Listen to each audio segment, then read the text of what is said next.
تخيل ان انت بالقانون مالكش حق في ابنك، وفي نفس الوقت ممكن تتسجن بسببه. القانون عندنا للأسف صعب قوي. قانون الأسرة في حالة انفصالك عن زوجتك بيقول لك انت مالكش دعوة، مالكش علاقة بابنك، مالكش انك تراعيه، مالكش انك تربيه، مالكش انك تعرف هو عمل ايه في دراسته، مالكش انك تعرف عمل ايه في حياته، ما يخصكش خالص. هو ملكية خاصة للأم. انت كل اللي ليك في الولد ده او البنت دي او عيالك كلهم حاجة واحدة بس، ان انت ترفع قضية رؤية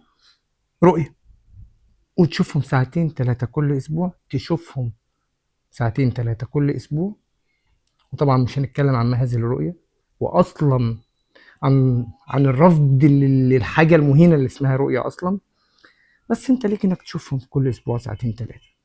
لكن تخيل بقى ان الطفل ده جراله حاجة، بالقانون انت كأب مسؤول عنه، وتتحاسب وتتسجن كمان بتهمة الإهمال لمدة لا تقل عن 6 شهور.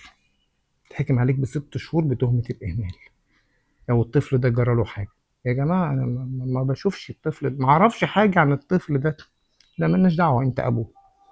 القانون عندنا جميل جدا، يقول لك أنت مش أبوه أصلا، مالكش دعوة بالطفل ده. أنت كل الحكاية هو مكتوب على اسمك وتصرف عليه وما تشوفوش ولا ترعاه ولا تعرف عنه حاجة، بس لو جراله حاجة تتسجن بتهمة الإهمال. الله عليك يا بلدي.